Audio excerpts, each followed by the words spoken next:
And I'm live. Wait to see if anybody turns up. Hopefully they will. What are you doing, Ozzy? Ozzy! It's Ozzy. What are you doing? Are you going to come and join the chat? You're going to come and join the Disneyland Paris chat. You're going to sit there and you're going to say what your favourite ride is at Disney Studios Park. Yeah. Ooh, just an orb. Are you going to say what your favourite Walt Disney Studios Park ride is?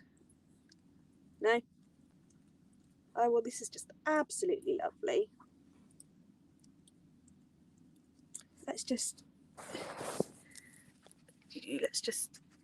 do something a second. There we go.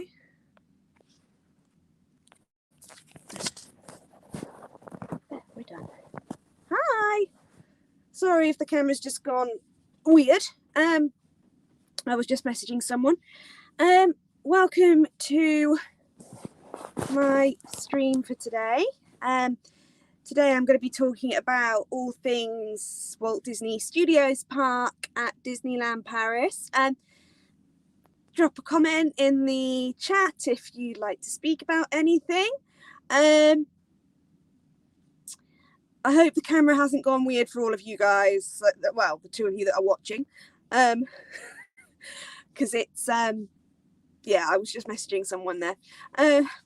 So, yeah, today I'm going to talk about all things Walt Disney Studios Park in Disneyland Paris. So, a lot of people, I'm going to jump straight into this. A lot of people, I've got my Euro Disney jumper on and everything's this. So, yeah, a lot of people, when they think about and they talk about the Walt Disney Studios Park in Paris, they see it as a half park. So like they'll see it as like a half day, or it's not, you can't really do it's not a full. I beg to differ. So today, like tonight, I just thought I'd come on and talk about how you can make this an all-day park, how you can really get the most out of this park, which I'm going to admit is a little bit more difficult in the pandemic, but then so is the main park. And it's also going to be a little bit more difficult now that the Motors Action Stunt Show is no longer on. I'd love to know who I've got in here. I'd really love to know who I've got. Drop me a comment because I'd really love to know who I've got in here. So yeah,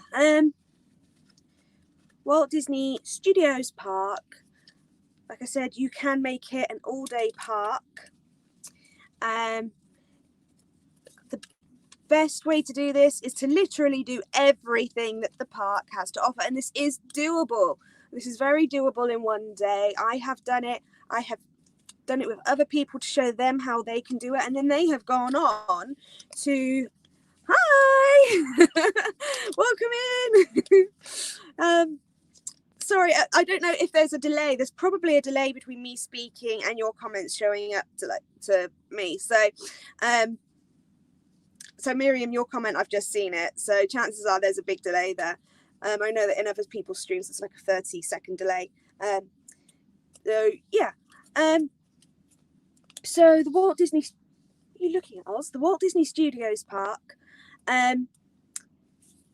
making it an all-day park. Like I said, I have done it. I have shown others how to do it, and they have gone on to show other people how to do it, and you can really make a good day out of this park. Guaranteed that is easier when they have a special event going on, like Star Wars Legends of the Force, Marvel Season of Superheroes. It's a lot easier, but even so, you can still make it an all-day park. So as I go through this, like, obviously I'll go through how you can do that. I'm going to structure this like I did last week with Adventureland and Fantasyland, so a tour like around the studios, and that'll kind of lay out how it'll be an all-day park. So to start off with, entering the studios. Now, the Studios Park at Paris is a little bit different. Like, the entrance itself is a little bit different because they have they've been doing away with the traditional turnstiles, and they now just have electronic gates. So it's basically a no contact gate, which I think is fantastic. So you scan your pass and the gates open, and so that's a cool little fact in itself, right? And so yeah, it's as you go in, you're in the front lot, and you'll go in. There's a to your left there is a gift shop. To your right is like all the guest services, all of your like your photo shop, your pushchair hire, all of that lot. It's all on the right. There are character meet and greets there. That's where the Goofy meet and greet location is. There's a nice statue from Fantasia, complete with the broomsticks carrying water. It's fantastic.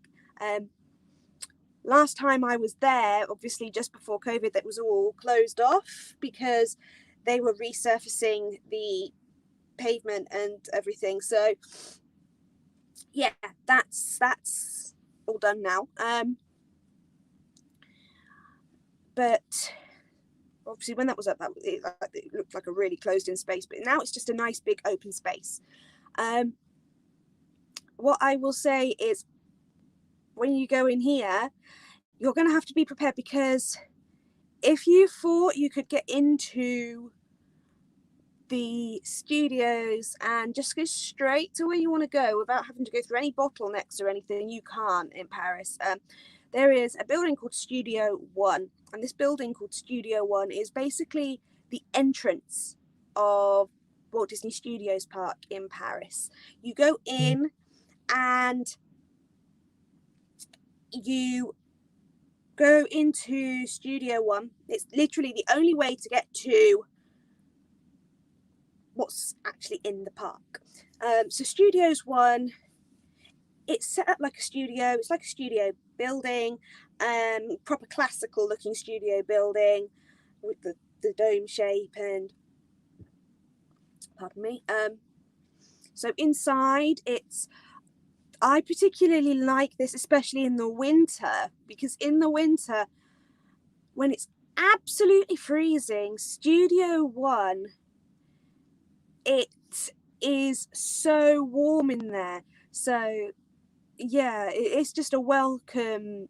Yeah, if you've waited, like, say you've gotten there for rope drop, or you've gotten there for extra magic hour, oh, it's amazing. It's just getting in some warmth, and it's you'll go in, and it's really colourful, and it's really, I like the atmosphere in Studio One. It's buzzing. I love the light up stars on the floor. The floor is carpeted, and it looks like a road going. It looks like the road going through Hollywood, and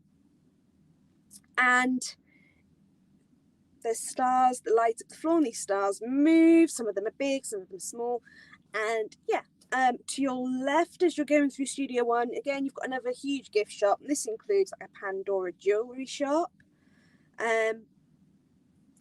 as well as just your studio bits and bobs. So it's beautiful. It's like it is like you're in a 50s movie in there, and it's just stunning. And the neon lights in there are just, they're so bright, and it's the atmosphere that when you're in there, like, so many people will just go in and out. Don't just go in and out.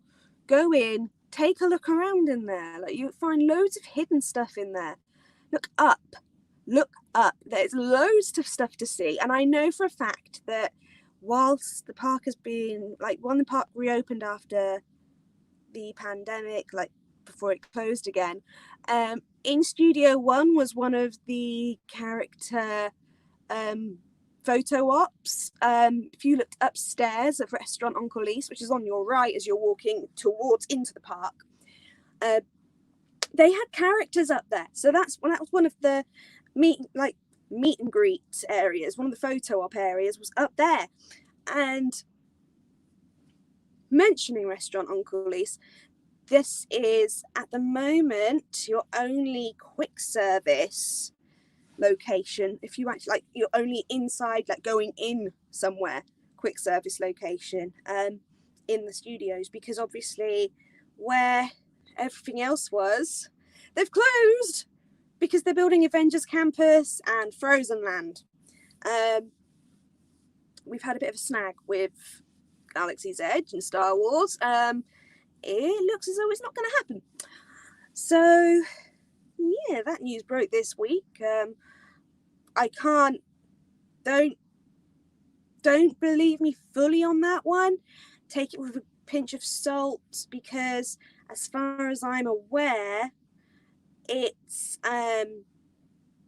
not going to be made. But like I said, Disney haven't actually announced anything themselves, so don't take my word for it. Wait until Disney actually announce it themselves. But preliminary reports suggest that they are not going ahead with Galaxy's Edge Star Wars Land anymore. So, also in Studio One, there's live band playing, and by live band I don't mean rock, I don't mean pop. I mean, this is, Miriam, you'll know this, a jazz band. This is a brass band. This is just a movies band, and they're playing loads of different movies music. It really is. It gives you that Hollywood feel, and if I'm being honest, they need it at Hollywood Studios in Orlando. They need that Hollywood feeling back, because I remember going to Hollywood Studios back when it was MGM, and it was Hollywood. It was wow. But now that park is just nothing. It's like, it's called Hollywood Studios, but there's nothing studios about it, and there's nothing Hollywood about it. It's just Disney movies. So yeah, this Studio One is fantastic, and it's also one of your toilet stops. So just bear that in mind. It's one of your toilet stops at the studios. It's also where you'll find your park maps in whichever language. They've got multiple languages. I've seen maps in like 11 or 12 different languages. So yeah, that's where you'll find your maps, your programs, all the information you'll need to know. It's all in there. So but just as you exit Studio One, the first thing you're going to see is the Disneyland Paris Partners statue. So many people I know have only looked at the main park and gone, Disneyland Paris hasn't got a Partners statue. What? It has. It's in the Studios Park. It's not in the main park. So yeah, that means when Disneyland Paris opened, it didn't have a Partners statue, but it does now, and it's in the Studios Park. So if you want to see the Partners statue at Disneyland Paris, you'll see it. The first thing you'll see when you exit Studio One into the main park at Walt Disney Studios Park is that statue. Right, so moving on, I'm going to go to the left first, because currently this is where the least amount of things. Sorry. He's heard one of the dogs outside bark. Thank you. Enough. So yeah, going to the left, this is where the least amount of things are at the moment, because obviously this is where all the things were that are now becoming Avengers Campus. So this is where you'll find the production courtyard, and over in the production courtyard there is a theatre there.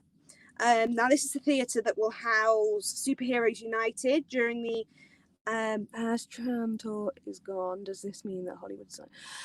Yes, as far as I can see from pictures, the Hollywood sign is gone. I've seen photos, as far as I'm concerned, as far as I'm aware, it is all Radiator Springs, Route 66, because it's going to be Cars Route 66 themed. So from what I've seen, I mean, last time I went, the Hollywood sign wasn't there. So from what I've seen, they're replacing it with Cars and Route 66. But yes, last time I went, they were in the middle of taking the Hollywood sign down. We went on one day and there was half a Hollywood sign, and the next day it was just blue. And that was nearly a year ago now. Literally in 2 weeks that'll be a year. That's crazy, isn't it? A whole year. Thanks, COVID. So I'm really looking forward to going back. But yeah, going back over to production courtyard, like I said, there's a theatre over there. This is the theatre over there is currently being used as a character photo selfie spot. So this is like at Halloween they had the villains. After Christmas, I say after Christmas, it was not after Christmas, it was after COVID, which was during COVID, before Halloween. It was the Marvel characters. It's where they have Superheroes United, the show, and they'll often show like clips, like like in Orlando they have Walt Disney One Man's Dream, and they show like a clip of what movies they've got coming up. This is where they'll show it at the studios in Paris. But yeah, at the moment, like, I should imagine that will be the same when it reopens. That'll be a character photo spot. So just carrying on from there, you've got Stitch Live, which performs in 2 languages, French or English. And I'm not gonna lie, the best thing that I've ever known to happen at Stitch Live was, again, on my trip last year. We went to find out when the English show was on, and the information board, which is directly opposite Studios 1, just behind the partner statue, said that the English show time was coming up. So we thought, great, let's go watch it. We got over there and it was French. I'm like, okay. So we spoke to the cast member about it, and the cast member didn't know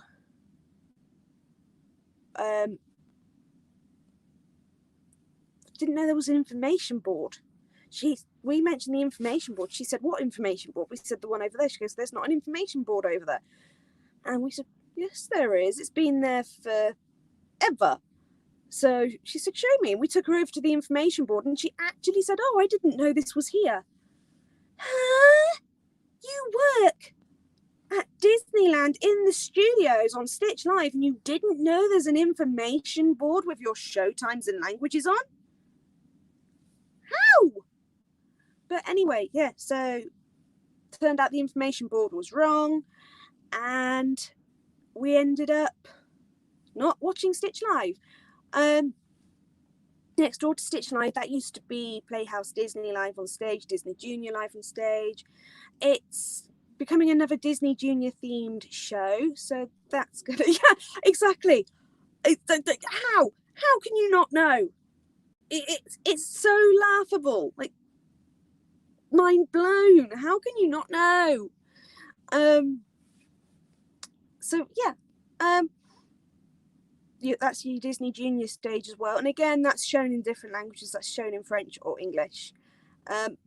One thing you'll find with the Studios Park, not so much with Marvel, but definitely with Star Wars, they do the shows, they alternate them in language. So a certain amount of shows will be in English, and then the same shows will also be on in French.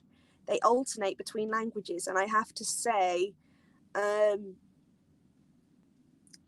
March of the First Order, which is no longer going to run. Why? It's so good. Much better in French. Oh, I love Captain Phasma speaking in French. It's something about when, I'm not going to say when the gates open, because last year they didn't. They came from the tram tour. Last year in March of the First Order, they came from the tram tour, and it was brilliant watching it. So I've got a video on my channel of when they were of that happening, and it's just brilliant. But it's something about when you hear Captain Phasma say "en avant," and it's like, oh, I love Captain Phasma speaking French.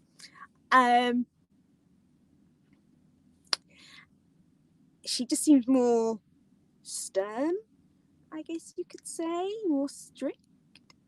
And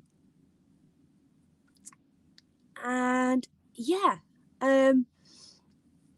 so also over in the production courtyard, you have usually,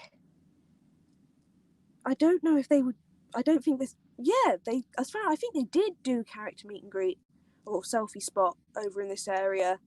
I think they did Jessie, was it? I haven't been since. Yeah, it does. That march is just like, whoa. Especially when the music first kicks in. It's not they do an Imperial March at Paris, and the Imperial March doesn't have near the same amount of effect as March of the First Order. March of the First Order, as soon as you hear that music, you shudder, especially if you're in the production courtyard, because it's all around you. It's like an amphitheater. It's like, whoa. But yeah, they usually, like, inside a building, they usually have they have a character meet and greet. Be this, like in Star Wars season, it's Chewie and Rey. In Marvel season, it's Captain America. So although I have a feeling it was going to be Star-Lord and Gamora last year had COVID not hit. Hi Jodie, it's okay, I know you're walking Liana.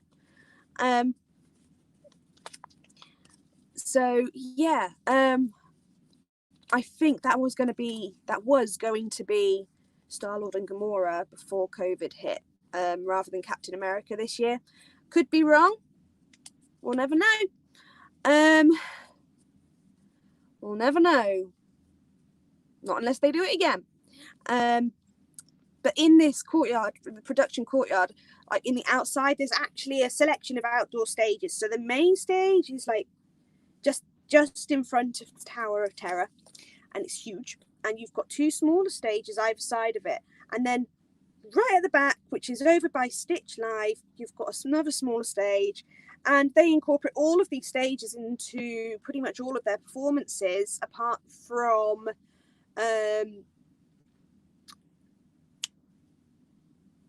Galaxy Far, Far Away and Galactic Celebration. Although they will have characters running about from all directions. They have like Guardians of the Galaxy Awesome Dance Off used to be on that stage. Kylo Ren had a show and a meet and greet on that stage. So yeah, the big stage, after it reopened, they had Buzz Lightyear appearing from the floor. I thought that was fantastic to have Buzz Lightyear coming up like that, like, because it's usually a Star Wars character that's in the middle of a show, like Darth Maul and stuff. So to see Buzz Lightyear coming up in the videos, coming up through the trapdoor, I thought was quite funny. So yeah, and like I said, they when they have shows in that area, the sound is just phenomenal. It is just insane. And you realise you really are somewhere special. And like last year, I'll never forget this, and I feel so privileged to have been there to see this. Raphael having lightsaber fights with kids and running around the production courtyard. It was just brilliant. Seeing him, like, they'd have a quick fight and then he'd run off going, ah! I also saw him break a kid's lightsaber. It was an old lightsaber and they did replace it. It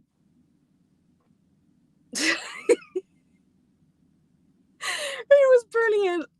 That was the first time he'd worked in that park, and it was just fantastic. He's definitely suited that park. He definitely suited the studios. He's magic wherever he goes. So yeah, that's the production courtyard. That's where they used to have the parade that would come through, and that used to be the showstop parade. So beyond that is going to be Avengers Campus. Now, what used to be down there was table service restaurants, like, well, a table service and a buffet. This table service used to be, it looked like an old bus sort of trailer sort of thing, because it was set up to be like a 1950s Hollywood trailer catering truck. Yeah. But it was a sit down, it was a table service, and there was also Restaurant des Stars, which is going to be rethemed to web slingers, Spider-Man. And also back there is the former Rock and Roller Coaster, which is being rethemed to Iron Man. And whoever shouts, "Mr. Stark, it smells like a new car in here," first, hands up to them. You know someone's going to shout that. You know it. You've got Spider-Man and Iron Man. Yeah, someone's going to shout, "Mr. Stark, it smells like a new car in here." Because it's literally going to be a new car. Yeah, I know what I'm on about. But yeah, so it's no longer Rock and Roller Coaster. It's the Iron Man roller coaster. And the construction for the outer shell, like the outside building, is nearly done, and it's looking amazing. Like the theming in there is coming together so well. So this just accept it.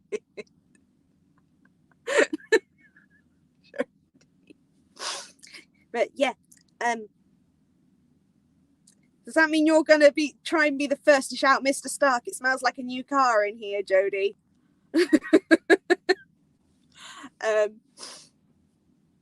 I know I'm gonna shout it when I get in there. I can't wait for that one. I loved Rock and Roller Coaster, but to be honest, I like this more. I like the idea of this more. I like the idea of Iron Man, the Iron Man coaster, and the fact that it's near enough opposite Spider-Man. Of course, I mean, you've got Iron Man and Spider-Man together. Of the two characters they could have gone with, they couldn't have gone with two better ones, really, could they? But also opposite where Rock and Roller Coaster was, which is now the Iron Man coaster, was where there was the I want to say backlot, but it's not, because it's backlot. Backlot Cafe is Orlando. Paris had the Blockbuster Cafe, and when I come off, I'm going to say, "Mr. Stark, I don't feel so good."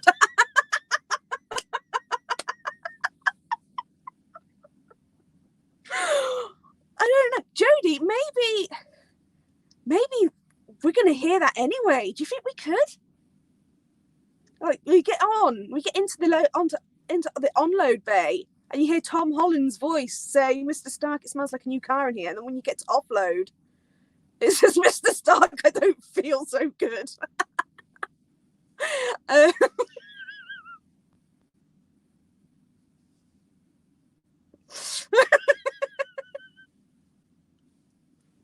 I didn't even think of that one, Jodie. I didn't even think of that. That's brilliant. Yeah. That's me and you were going to do that together, Jodie. When we go, when that is open, we're going to film ourselves getting on the ride saying, "Mr. Stark, it smells like a new car in here." And then afterwards, we're going to do the whole "Mr. Stark, I don't feel so good." But we got to say it to cast members. And see if they get it. And if they don't, they're not worthy of working on the ride. But yeah, opposite that roller coaster is the Blockbuster Cafe been rethemed? I'm not entirely sure. It probably is because it's in Avengers Campus, duh. So that'll be rethemed. And it was also the meet and greet location for Spider-Man and Captain America. So that's going to have changed. As long as half the coaster doesn't disappear into dust. I think that bit happens when it launches, Jodie, to be honest. I think what we're going to do is go through the blip.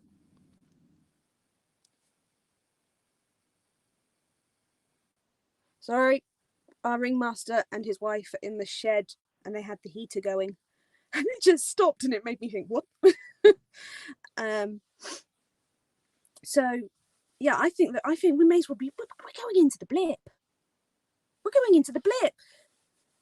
We're getting into the new car, and then just as it's about to launch, we're not feeling so good, and all of a sudden we're going to be coming through the other side. It's like, whoa, we're back. But yeah, so also what's going to be in this area, like I've said, we're going to have the Spider-Man ride, and I'm really looking forward to this. Armageddon used to be there. They completely leveled Armageddon. I did do Armageddon several times, but it was so forgettable. Like, I can vaguely remember certain effects, but it wasn't anything special. It wasn't anything like, even when I worked there, it wasn't something I willingly went into. It just didn't interest me. I did it 2 or 3 times and that was about it. And the entire time it was there, I only went in 2 or 3 times. I just didn't have an interest in it.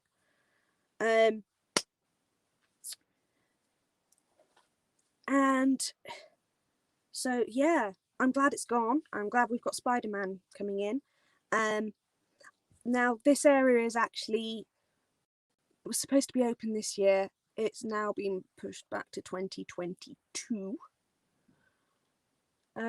You've never seen Armageddon. To be honest, I've not seen Armageddon, which is probably why I didn't think much of the attraction. I just, no. I have to be honest. Armageddon had Bruce Willis in, didn't it? And I'm not a huge fan of. I love action films. I'm not a big fan of Bruce Willis. Like the Die Hard films, I find are just boring. Like, really boring. Just there's very little storyline to them. It's more just bang, bang, bang, shoot, shoot, shoot, bang, dead, gone, car chase, arrested, bye. That sums up every Die Hard film, really. Giselle Groot. Sorry, I just saw your. I know you're Groot. Giselle Groot. If you've seen Jodie, if you've seen my Guardians of the Galaxy Awesome Dance-Off video, oh my word, it was going so wrong. The audience didn't want to participate that show, and Star-Lord knew it. Star-Lord was, "Are you ready? Ready to sleep?" And when Groot said, Giselle Groot, he turned around, "Giselle Star-Lord, Isabel Gamora." He was making it what he could, which I think is fantastic. So I'm looking forward to Spider-Man, like, because it's a completely new, right? And the crane, the Spider-Man crane, has given me so much entertainment. Like, watching it, like when I was watching the Star Wars stuff, and I'd go live on my Instagram for one of the Star Wars shows, and all of a sudden you'd just see the crane coming into shot, and that crane had life of its own. And I remember the amount of times waiting for Star Wars Galactic Celebration to start at night, and it wouldn't start. And the reason it wouldn't start is because they hadn't finished working with the crane. The light was still blaring, and they wouldn't start it until that light was turned off. Although on the very last Star Wars Galactic Celebration, they did it with the light on, because they'd already delayed it by half an hour. So that was that. So yeah, like, this is a good little area, and it's going to be even better. And I think it's worth it. It's going to be so good. So going on from this area, I'm going to go up past the Tower of Terror. I need the cranes all together. It's a new character in Magic Kingdom. They've got the castle crane, the Magic Kingdom crane, the castle crane. At the studios, we've had the Spider-Man crane for, I think it's 2 years, wasn't it, so far? And it's taken on a life of its own every time. It's like the crane. I know it was causing a lot of laugh with the cast members when I was last there, when we were waiting for the shows, and when the shows were on, just like, oh, it's the crane. You'd be expecting Darth Vader or something, and all of a sudden it would go dun dun dun dun dun dun dun dun dun dun, and you'd see this bag coming up, this bag of rocks coming up in time to the Imperial March, and it's like, oh no. It's I never knew you could get so much entertainment out of a crane that was just happening to be making its movements in time with the Imperial March. Who knew? So I'm just looking at a pin I've got of Walt above my bed. So moving on from the production courtyard and all the fun you can have in the production courtyard, you've got the Tower of Terror, and this is also another toilet stop. And these are the toilets where in March last year when I went, my hand sanitizer had run out, and there was no hand sanitizer in the park. All the hand sanitizers were running out left, right and centre. They couldn't keep up with the demand. This toilet at Tower of Terror had hand sanitizer, so I got all my hand sanitizer bottles, which were only about that big, and I was filling them up from the hand sanitizers in the toilets. And when I came back, I must have brought back about six little bottles of the hand sanitizer that had been refilled at the Tower of Terror toilets. And the amount of people, when they saw me do it, people went, oh, they got in line to do the same.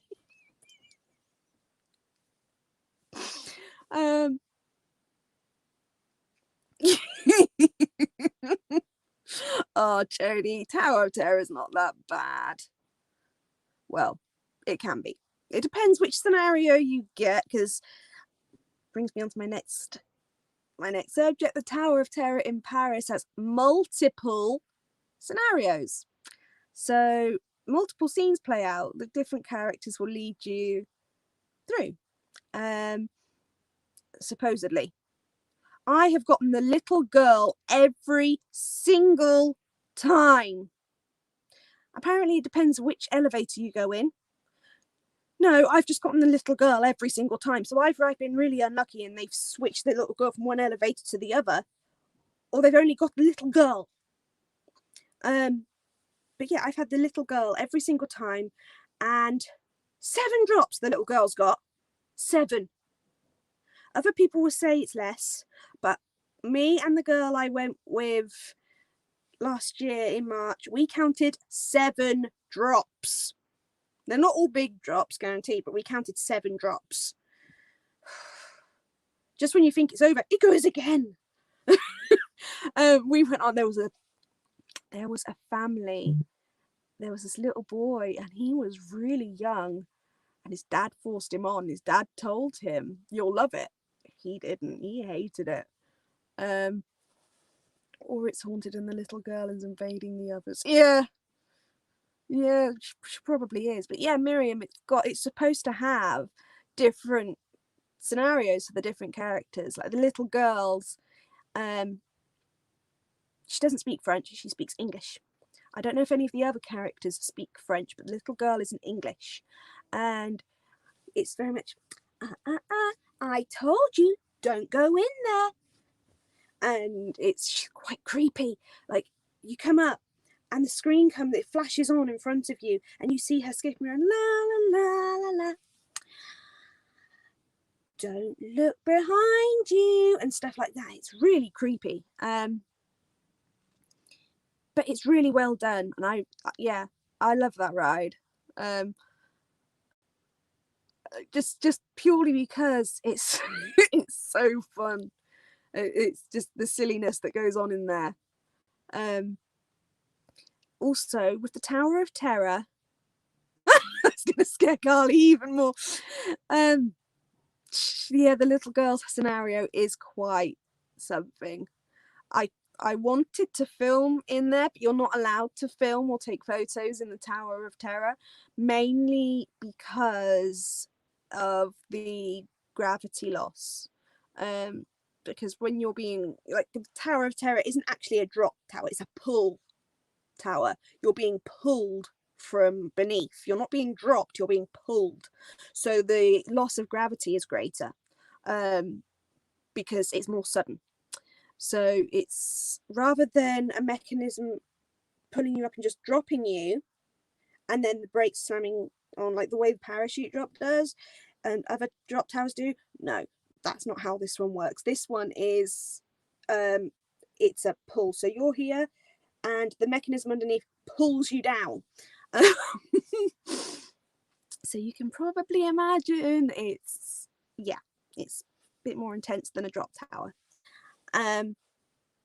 So yeah, the little girls one is quite freaky. When you're there, when you're outside the Tower of Terror, actually I'm going to start with saying when you're inside. When you're inside the Tower of Terror, you might notice, I've seen people lose Mickey ears. Yeah, people lose all sorts. They do make a point of staying in there. Your host will stay in there with you until they're satisfied. I have been on there and it has been held for a good 10 minutes while the host is arguing with someone to do as they're told. They've held it for 10 minutes while this guest is sorting themselves out. You are not, and they have stopped it. When a guest has put ears back on, they have stopped it. So they do take this seriously at the Paris one. I don't know if you've seen on here, but somewhere on here there's videos of people that didn't have the seatbelt on, or managed to get the seatbelt off. California, and it showed them going right the way to the top of the. Yeah, it's not funny. So they don't take any chances in Paris. They really don't. You cannot hide whether you've got your seatbelt in or not, because they want to see you with your hands up so that they can actually see your seatbelt is in. So you must put your hands up so that they can see your seatbelt is actually plugged in, because that's how people have hidden it in the past. They've put their hand where the seatbelt is, and then they've tugged the yellow strap like they've been told to, and of course they're just holding it in place, and then they let it go, so the seatbelt's not actually in. So yeah, now like they clamp down on you hard. At Paris in particular, it's really strict. What I was going to say is, I don't know if you've been on the Tower of Terror. I've noticed this every single time I've been on.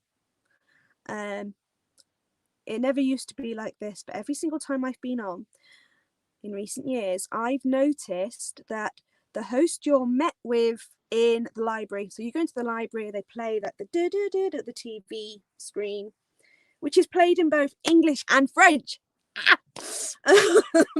Just like why on earth would you do that? Yeah, exactly. Why on earth would you do that? It's ridiculous. Actually, no, they don't play this video in both English and French. It's in French, but with English subtitles. It's Phantom Manor that's in English and French. But yeah, they one thing I've noticed in recent years is that the host you get in your library, I don't know if it is like it on every ride, but every time I've been on, the host that I've had in the library that I've gone into, once you leave the library, you go through to the queue for the thingy, and 9 times out of 10, I've noticed that's the same host that's put me onto the lift. I'm like, whoa. And then when you get off the lift, there's your host again. You definitely get the same host on and off. And if you're outside, have a look up at the Tower of Terror from the outside. There's loads of doors along the side with stairs coming down. Have a look at those. Just have a look at those. You'll see the cast members from that ride running around like blue ass flies. They're running around like headless chickens. I shouldn't have said the last one. The headless chickens going in and out and in and out because they're keeping up with their elevator. I think it's fantastic, and I don't know if that is something that they do on purpose, if that is something they try and do, but every time I've been on, I've had the same host for getting on the lift and getting off the lift, and I have watched the cast members running around from the outside. So have a look up at that tower in the day and watch the cast, because guarantee you they do it. So yeah, Tower of Terror, you can get a fast pass. Thankfully, you can get a fast pass, which, thank Christ, because it is such a good ride. I've actually got on my wall just up here, you can't see it, but it's just up here. I've got a fast pass from January the 30th, 2020, between 11:35 and 12:05 for the Tower of Terror. There you go. I didn't go on it. I went to Earl of Sandwich instead. Is that bad? I was hungry. I didn't want to go on the ride. I wanted food. So I went to Earl of Sandwich. So yeah. So carrying on, there is like a foodies or food truck, loads of food trucks scattered all over the studios. There are food trucks in this area as well. They're literally everywhere. Around the back used to be the Stunt Show Spectacular. That's gone. They're not going to be doing that ever again. They were turning it into the Jungle Book Jive. They rehearsed it. They were all ready to go, and they never opened it. So that show's never coming back. The Stunt Show's gone. So if you carry on and you go round and you walk along the back, you'll come across more food trucks, more souvenir kiosks, and eventually you'll come to Toy Story Land, Toy Story Playland. It's the original Toy Story Land. So if anyone tries to tell you that America had theirs first, no, they did not. We did. We had our Toy Story Playland first. Now you're greeted by Buzz Lightyear, who speaks both French and English, the giant Buzz Lightyear.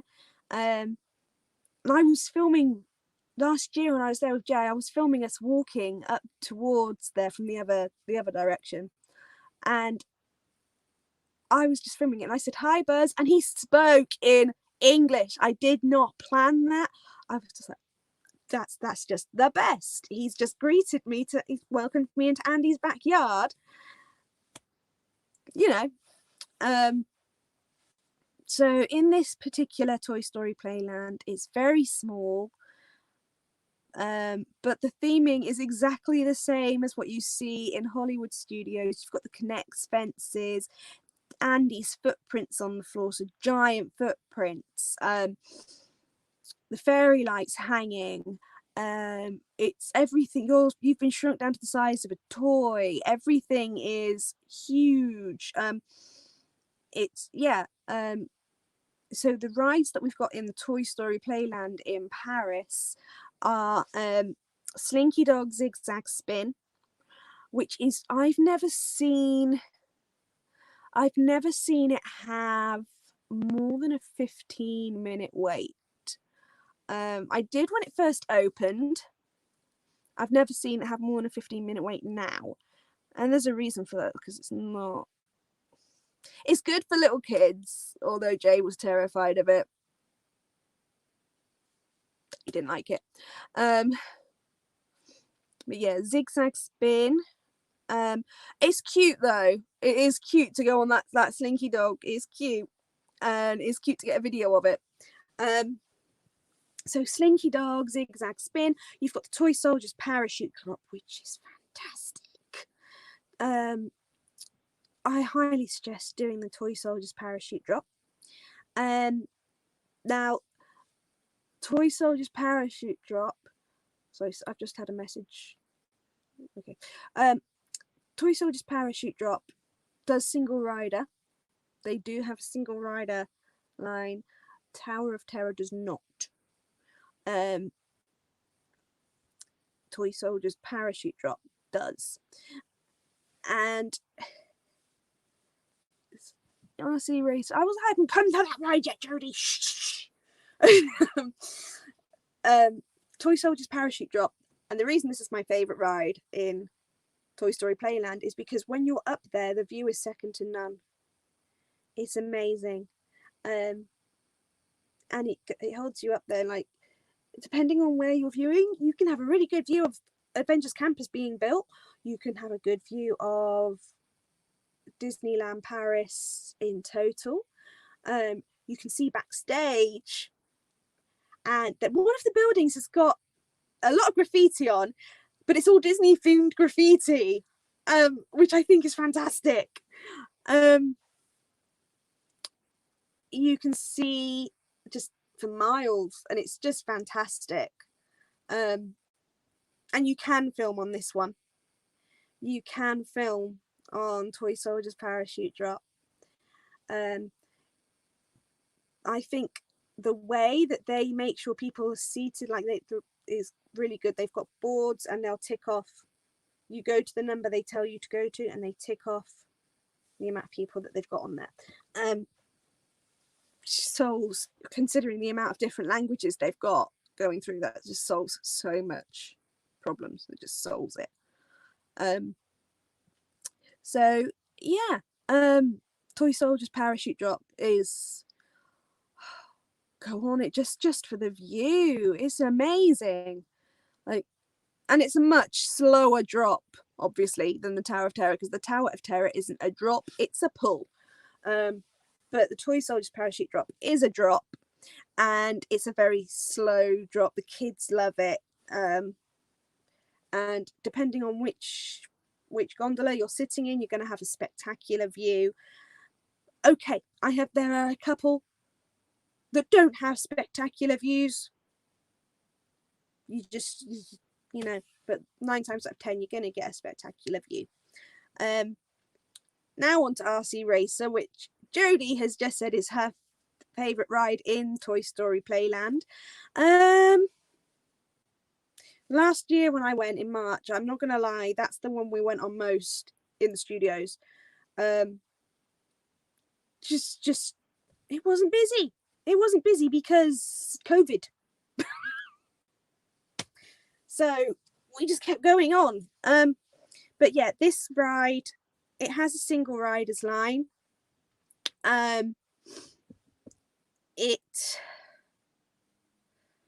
still busy. Like in a couple of Novembers ago when I went, and I was doing my every ride in one day challenge at Disneyland Paris as a whole. I was doing every ride in one day, and I thought, yep, I'm going on now because the single rider's line says 15 minutes. It was 45. Now, I have a rule in general, I will not wait more than half an hour for a ride anywhere. And at Disneyland Paris, I tend to not wait more than 15 to 20 minutes for a ride.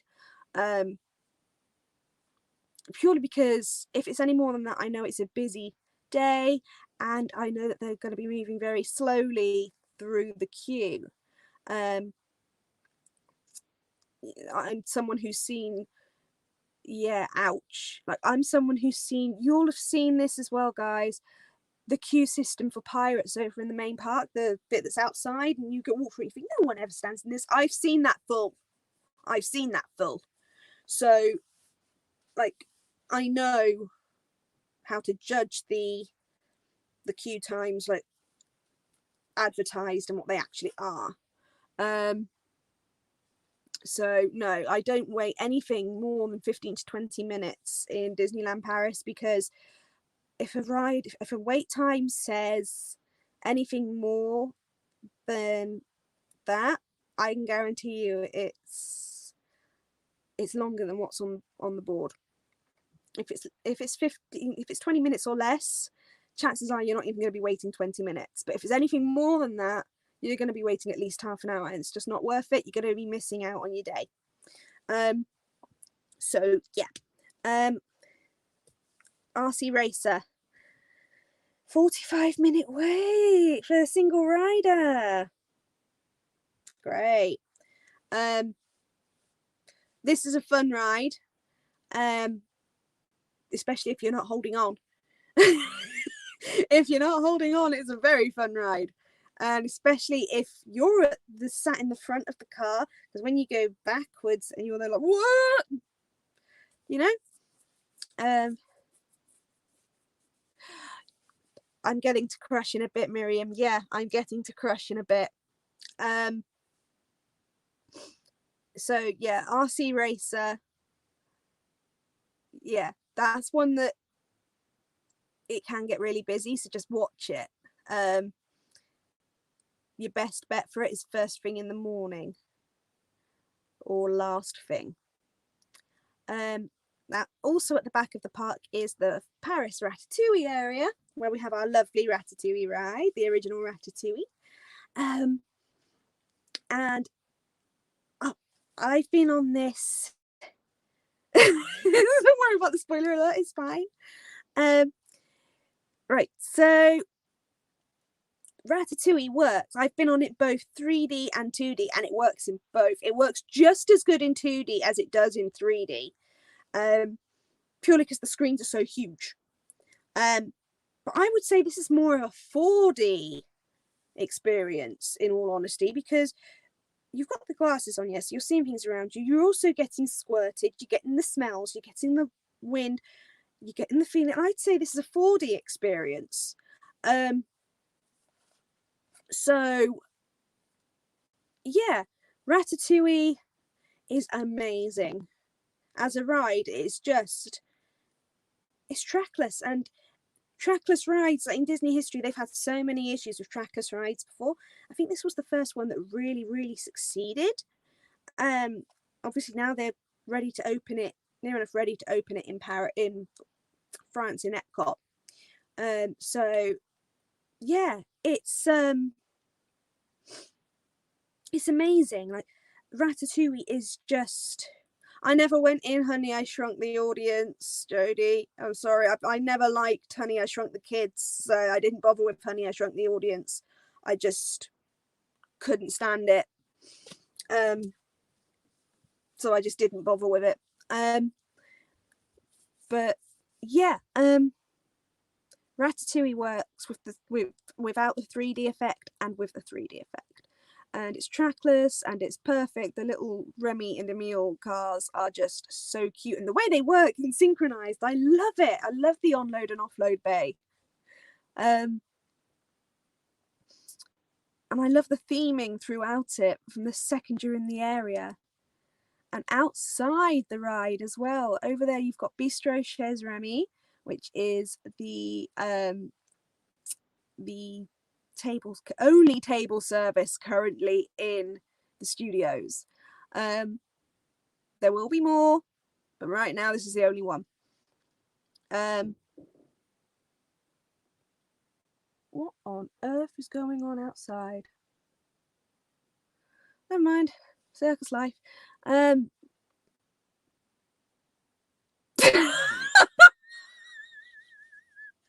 Yeah, Jodie, anytime I want to get sneezed on by a dog, I just... This thing does it for... This thing does it. You sneeze on me, don't you? You sneeze on me. Literally, I lie in bed and he goes... And I'm like... I don't want to kiss. I don't want to kiss. I don't want to kiss. You sneeze on them. Give them a... Right, this is... Put your 3D glasses on. There you go. Did that recreate Honey, I Shrunk the Audience, Jodie?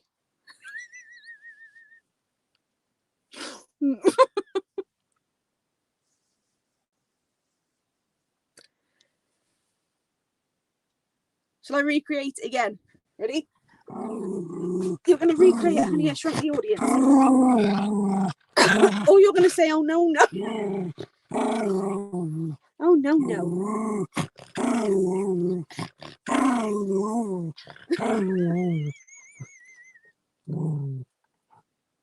I'm sorry, Ozzy. I'm sorry, I've just turned you into the dog from Honey. Ladies and gentlemen.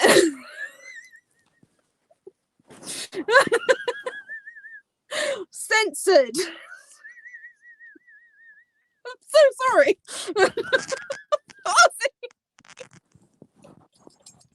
Right, now that madness is over.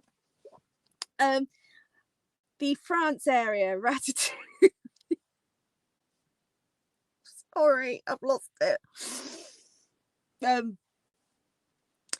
The France area where Ratatouille is gorgeous. You've got a really nice Ratatouille themed gift shop, where you also find pick and mix sweets and stuff. It's fantastic. You've got Bistro Chez Remy. You've got I've often seen the Ratatouille characters there, actually. Linguini, Gusteau, Remy and Emile. I've seen them there. It's fantastic. And they often have like a little food festival going on there with several stalls. It's usually at Christmas time. That goes on like it goes on a good half a year actually, and you can get stuff like escargot, crepes, waffles, loads of weird, like you can get cones of pepperoni slices and stuff. It's just really weird and wonderful stuff. And next time, I didn't try anything last time I went because I went like with the like I was not going to spend much money because I thought I'm gonna be back and we're gonna do it then and it'll be fine. And yeah, COVID. So next time I go and it's on, I'm trying something from every single food stand. Now, the food stand that had the most people there was obviously the crepes, because it would. I'm just a little bit worried about trying escargot. I'm not a fan of it. Like, I don't like the idea of it, and I'm gonna eat it. The only thing I didn't see there was frog's legs, which I would try that actually. I would try that. So if they have frog's legs at the food festival next time it's on, I'm going to try it. And they also have like around the back area, which is alongside what used to be the tram tour, is there's a vegan stand. So they have vegan banana bread and vegan chocolate brownie and vegan soups, and but it looked so much nicer than the stuff that was at the main food festival. But yeah, I would highly suggest, yeah, trying some of it. COVID is told, but yeah, exactly. Just eat every. Why do you think I put on so much weight during lockdown, Jodie? My stomach just went, or my eyes just went, oh, eat all the food. It was fun. Now I've got to lose it all again. I've got to fit in my costumes.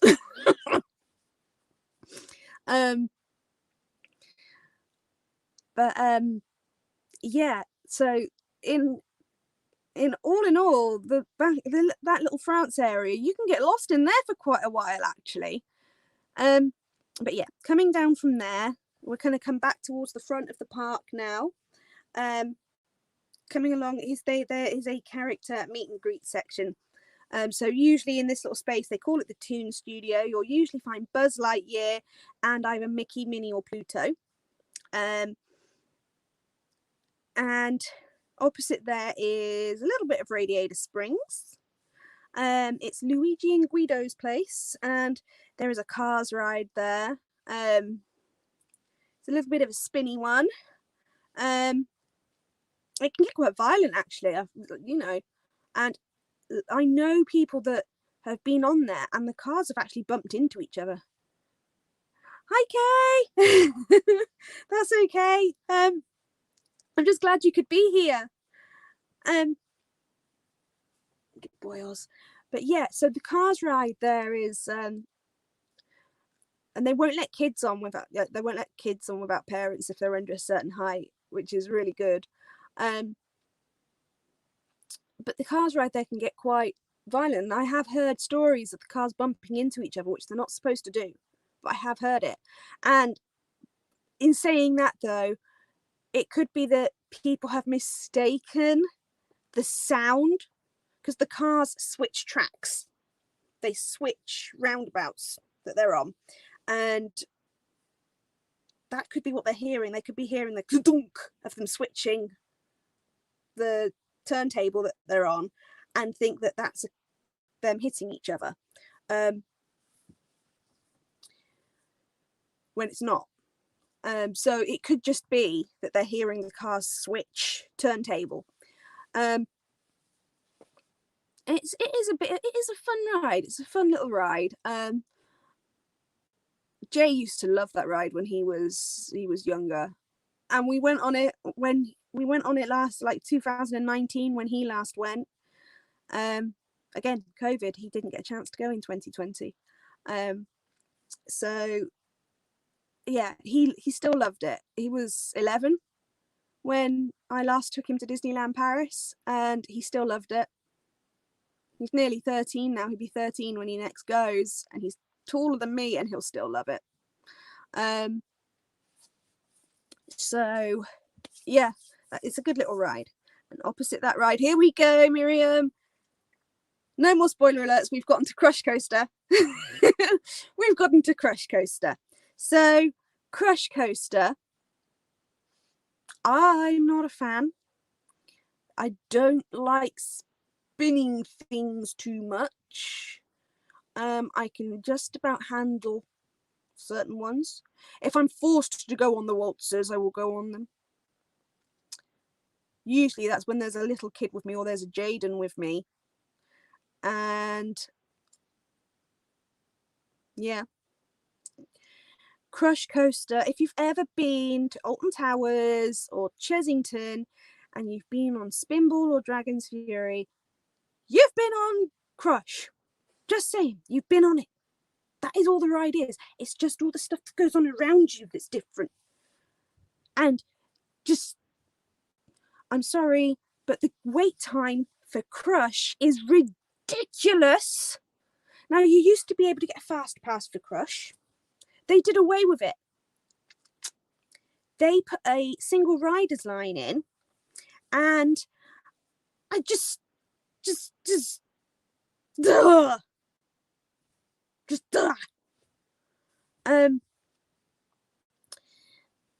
it takes forever. Like, to even get on that ride, I kid you not, I have been there and I have seen yeah, mine. I do like Bruce. I do like Bruce. But I have seen at 7 o'clock in the morning, so they don't even open the park gates for early morning magic until 8 o'clock. And at 7 o'clock in the morning, you've got people queuing up just so that they can get to the gates of the studios because they want to go on that ride. And then when they open the gates, you've got, like, everyone just makes a beeline for Crush Coaster.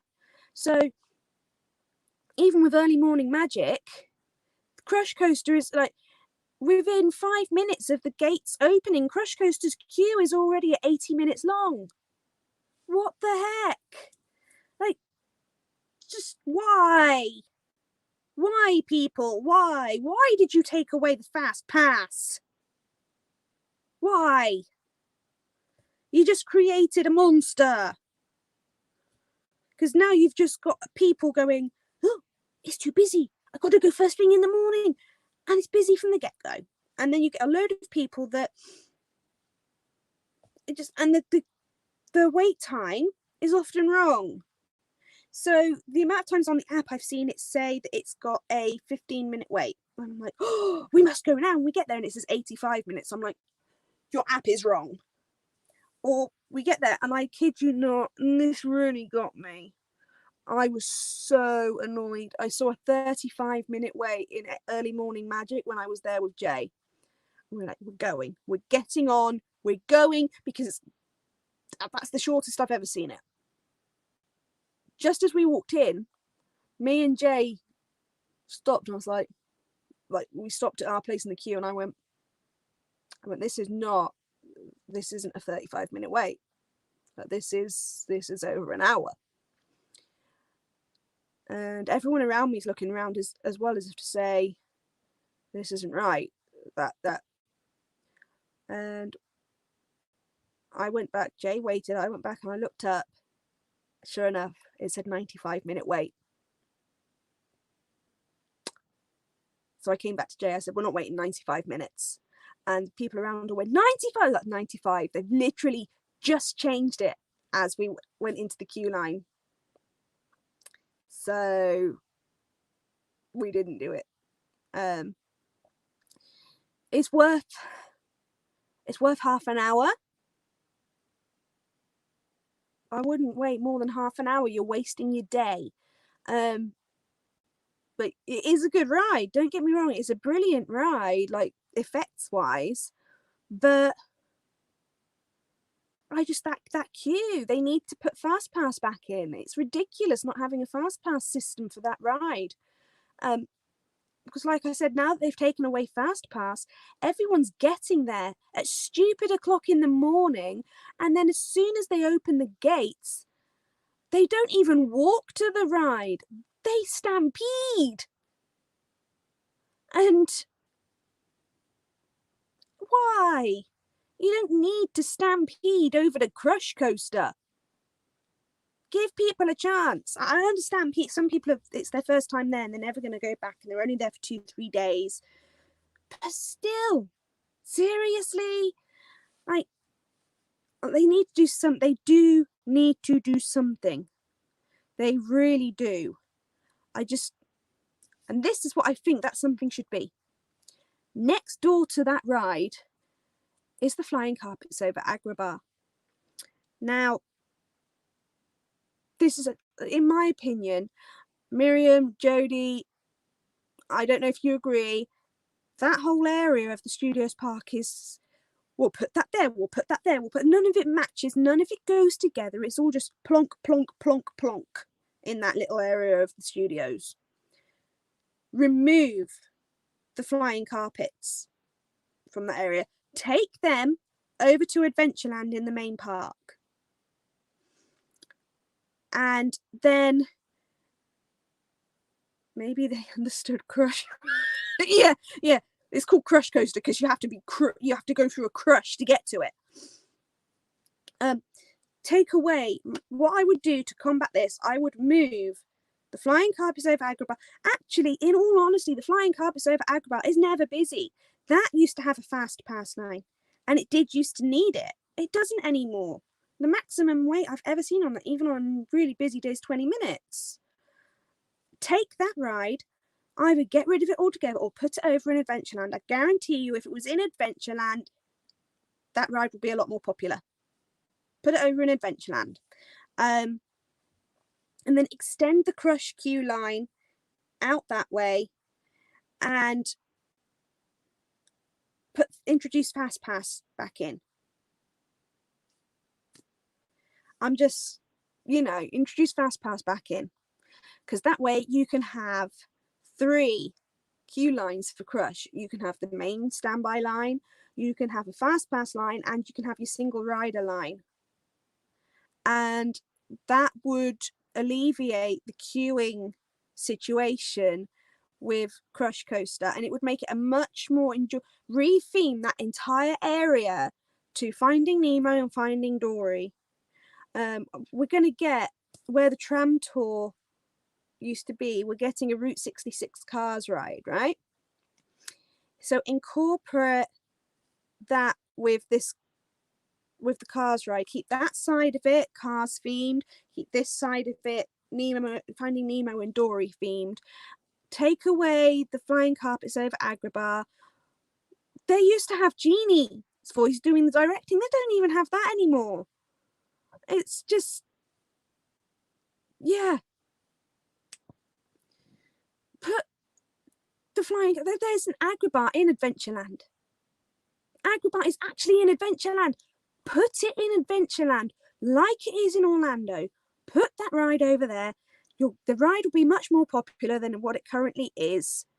But that ride needs a lot of work done to it anyway. It needs a major refurb, so I hope they've done something. But personally, that's what I would do. Move that ride, extend the Crush queue line out to make 3 distinct queue lines, like they've got at Hyperspace Mountain, because Hyperspace Mountain has got 3 queue lines. It's got your standby, Fast Pass, and single rider.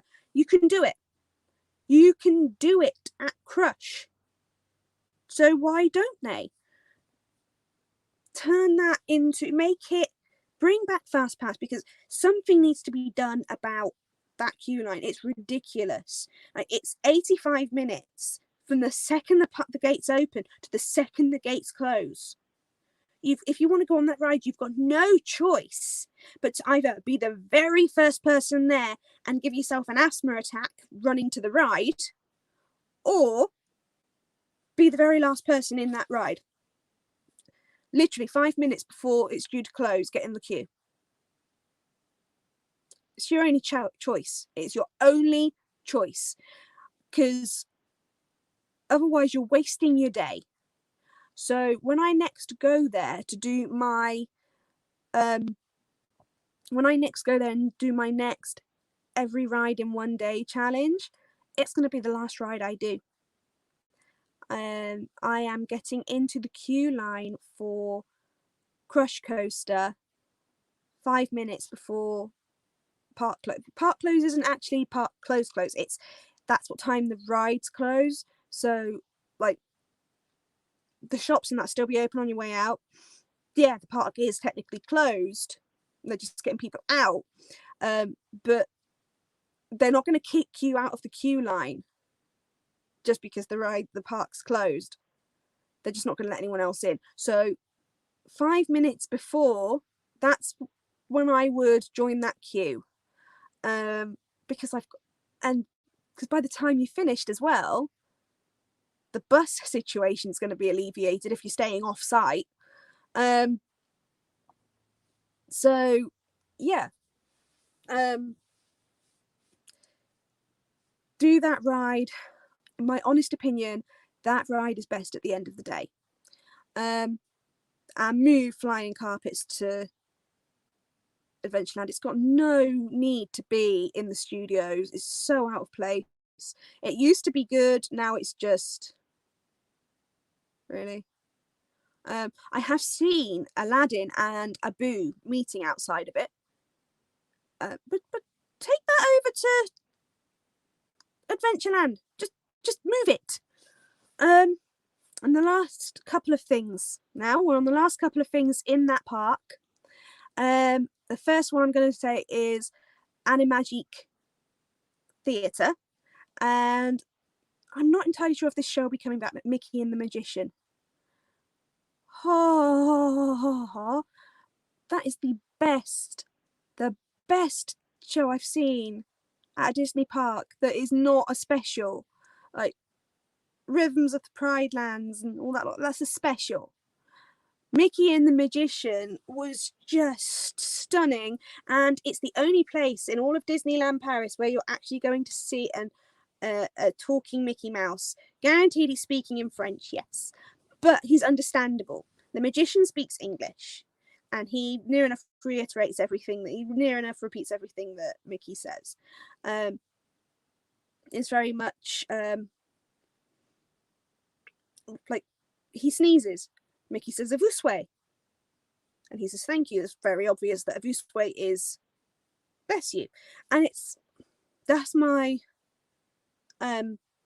example. It's very much as if they're talking to himself. It's very much so the Magician will speak to Mickey in English, Mickey will reply in French, and he'll say, "That's right, Mickey," and he'll repeat what Mickey's just said in English. Mickey will be repeating what he's just said in French. So but yeah, Mickey and the Magician is a Broadway style show. It is a Broadway caliber show. The size of the theatre is big enough to be on Broadway. The effects are good enough to be on Broadway and the West End. It is stunning. This show is unlike anything I've ever seen at Disney Park. It's like, people think of the Beauty and the Beast show in Orlando, no, and they think of the Frozen show in California. No, this trumps it. This is just a stunning show, and I hope it comes back because it's fantastic, it's magical, and it's so worth it. It's just a beautiful show, and I don't want to spoil it because it's so beautiful. And they do say not to take pictures and not to film. Now, I have taken pictures in there, but I didn't film. I won't film that show because I will not spoil it. I was going to say that for Fantasmic, but if ever I film that show, it'll be for my eyes only. I will not post that show publicly because it's too beautiful, and I think you need to go and see that show. And opposite that theatre, you have the Animation Academy, the Art of Animation building, inside which is the Frozen show. Now, I had to leave this show early. Went in, and of course, it's a standing up show, and everyone's just pushing and pushing and pushing because they want to get right to the front. So they're just pushing and pushing and pushing. And my autism and my anxiety just couldn't cope. I didn't know I was autistic when I went in there. Otherwise, I'd have been in the disabled area. I had to get out. I had this huge panic attack, and they got me out very quickly. They took me into they said, "You can sit in the disabled area." I said, "No, I need to get out." I couldn't stay in there. The show itself, it's quite whimsical. I managed to watch the Sven and Kristoff and Anna scene. That I don't particularly remember much else because I was freaking out really bad because of all the pushing. So it's a show that I won't be doing again, but I like and just be warned, it's a standing up show.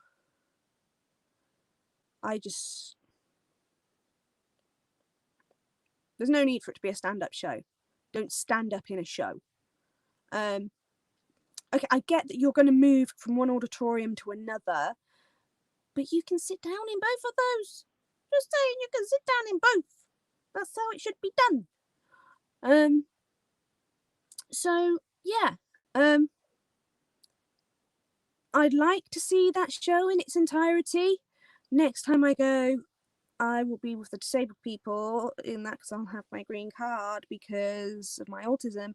So I will watch that show and I will get back on here to speak about that.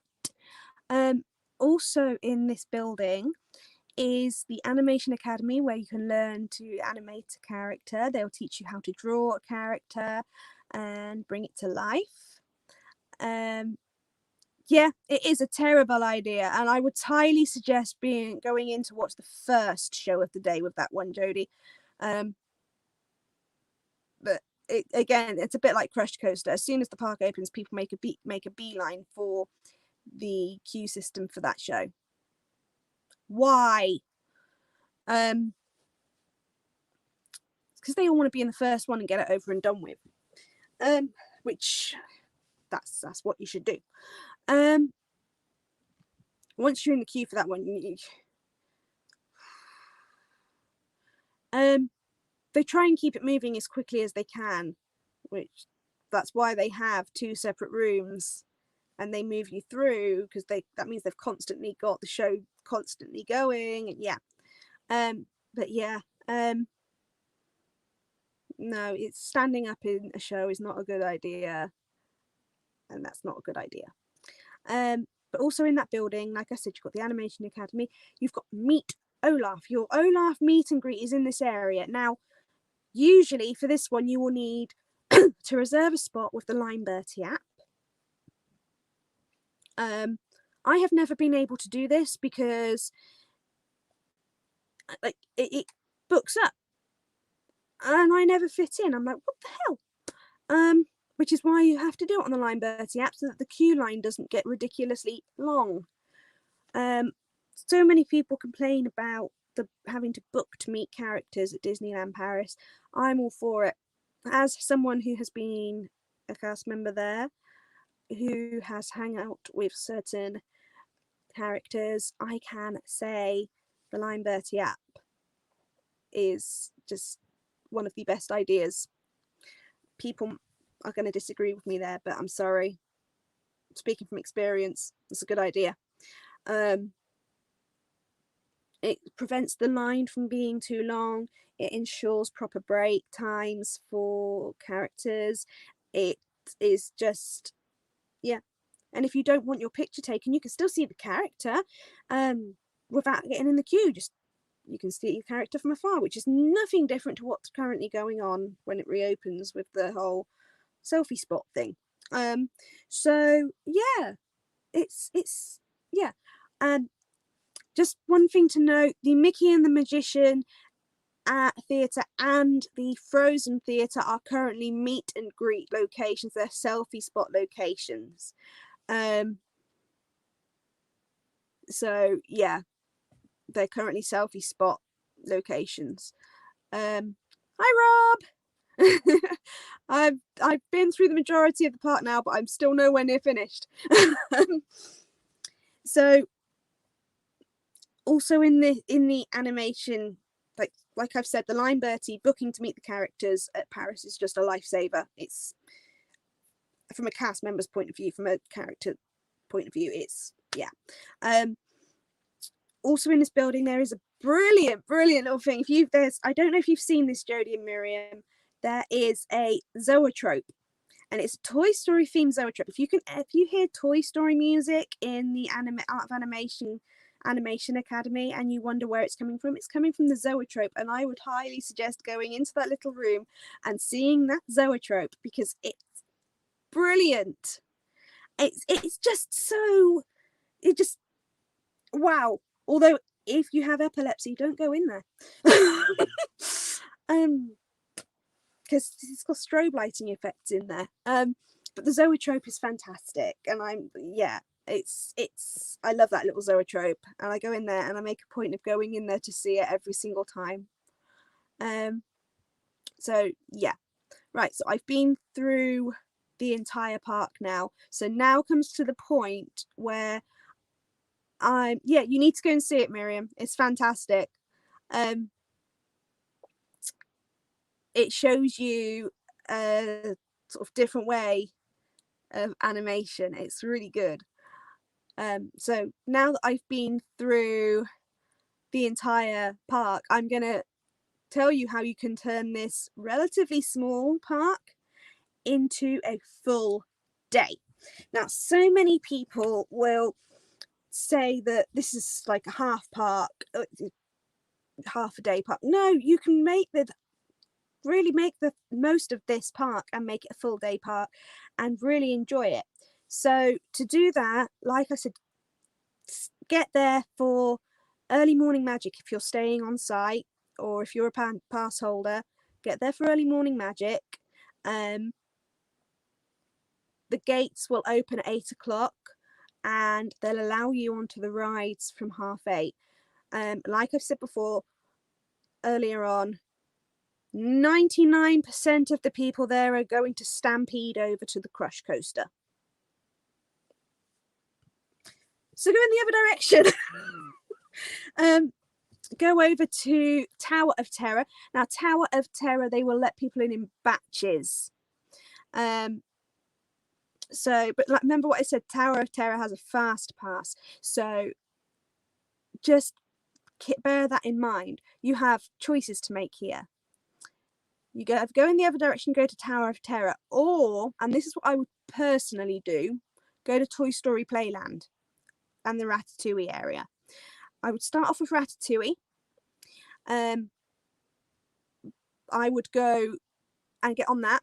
Now, Ratatouille also has Fast Pass and it has a single rider line, but I would do that first because nobody stampedes to Ratatouille, and they do stampede to Crush. So don't join the stampede. Don't go.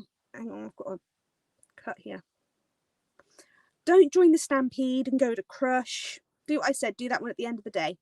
I would go to the back of the park to either Ratatouille or to Toy Story Land, and the reason I would do that is because, like I said, Toy Story Land, none of the rides have fast passes. 2 of them have single rider, and those 2 are the Parachute Drop and RC. Now, RC is by far the busiest ride in Toy Story Playland, so make that your first ride. Go back to Toy Story Land, do RC Racer first, Toy Soldiers Parachute Drop second, skip Slinky Dog Zigzag Spin. Unless you've got a little kid, then do Slinky Dog Spin. The reason I say to skip it is because the queue for that one is always relatively low, so that's something you can do later in the day.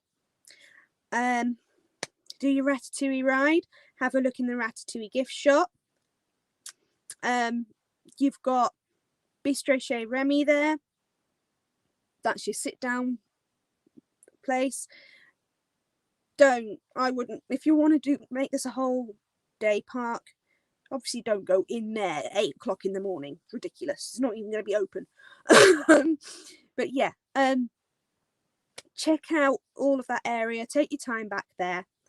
I can guarantee you 100% you will have those 3 rides. So RC, Parachute Drop and Ratatouille, you'll have them done within half an hour.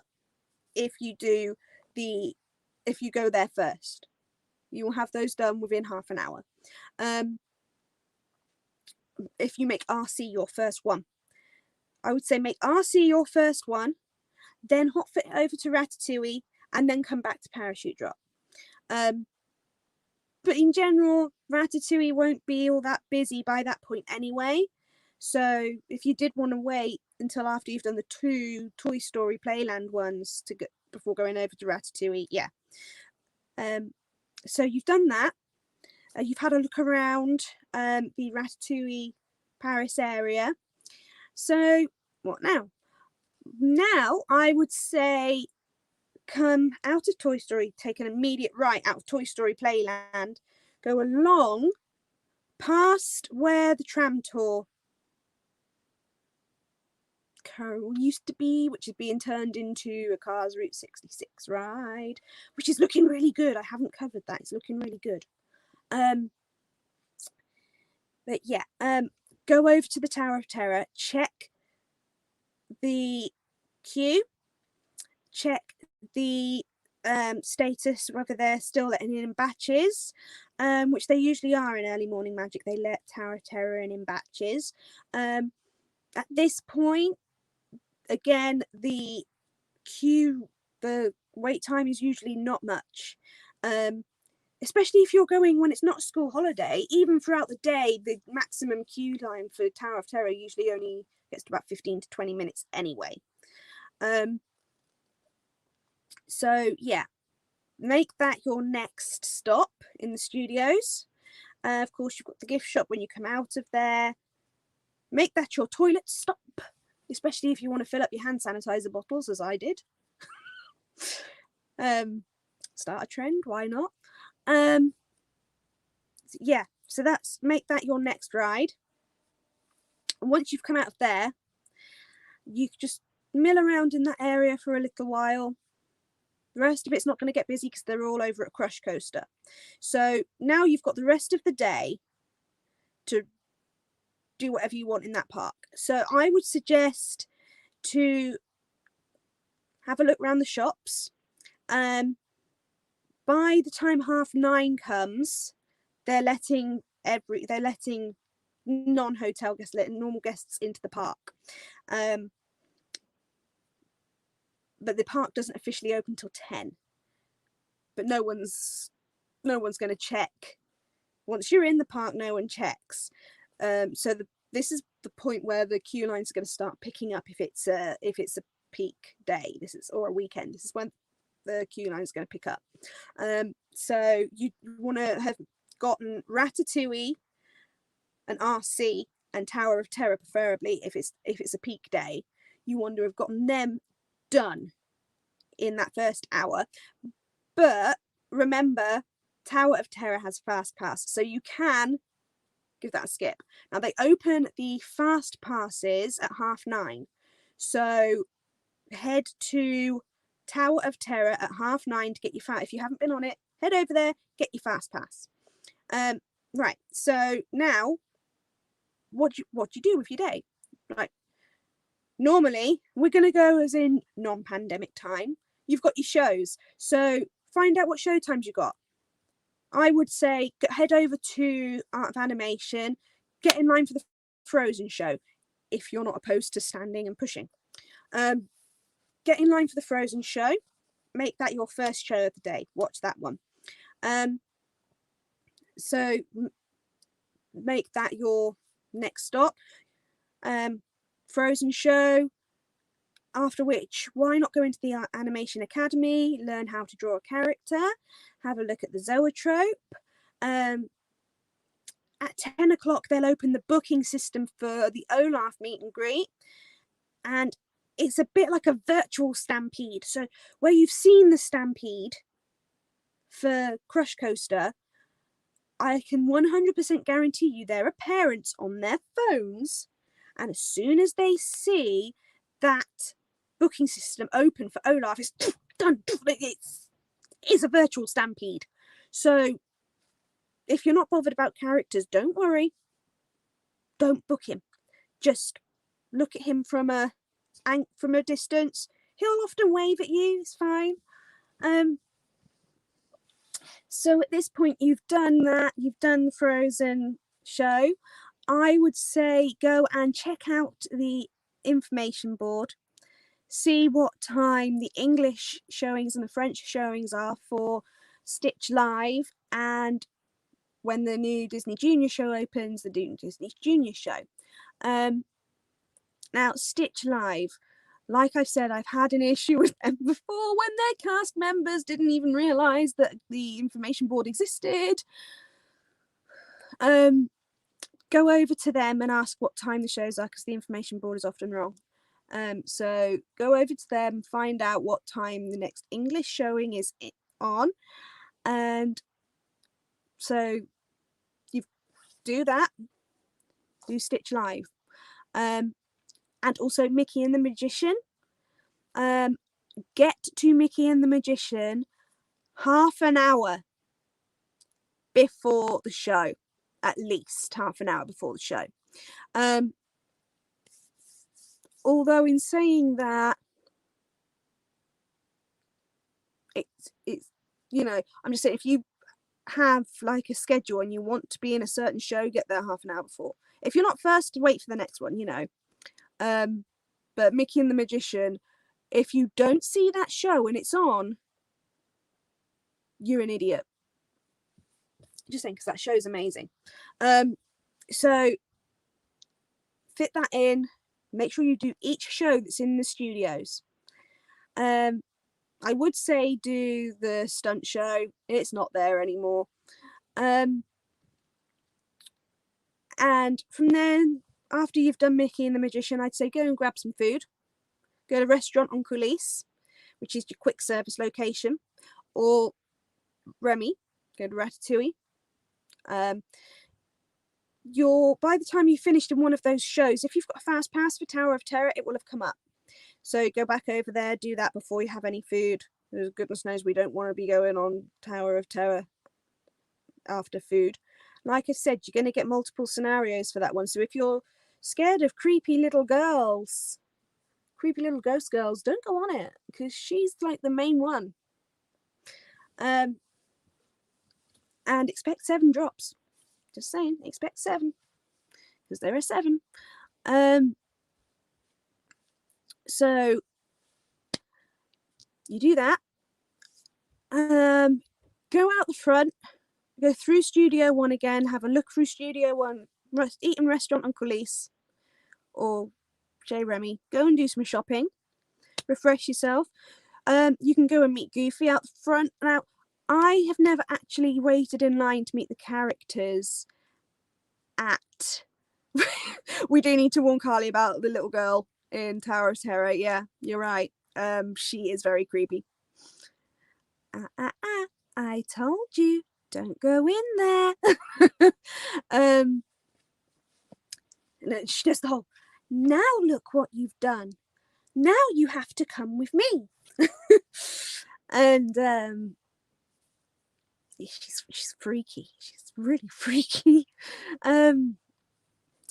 But yeah, do the shopping and everything, have a chill out, head back into the park, and then do your next wave of rides. So your Cars ride, if you want to do flying carpets over Agrabah, do them. It's nothing special, especially when it's not in Adventureland. Do your Slinky Dog Zigzag spin, and I guarantee you'll have to do some of the shows in the afternoon as well, because you can't do all of those shows in the morning. But yeah, fit Stitch Live or the Disney Junior one in the morning, one in the afternoon. Do Frozen in the morning. I would do Mickey and the Magician in the afternoon. Once you've done that, you've done pretty much the entire studios at the moment. When the Cars Route 66 ride is open, it's going to be insanely busy. So I would make that a morning ride, or a night ride. Hopefully that will alleviate some of the stampede for Crush. It will alleviate some of the crush for Crush. So yeah, if you follow that, you can, if you make sure you do everything, then you will have a whole day at this park.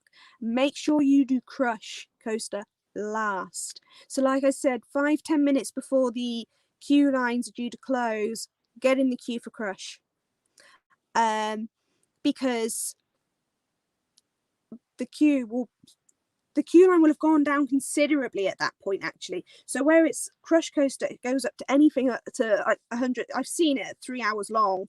By the time you're in the last hour or so of the day, it's often down to 55 minutes. So sometimes less than that. So 5-10 minutes before park's due to close, get in line for that. Then when you come off of that, the park will be empty and you'll get some amazing photos.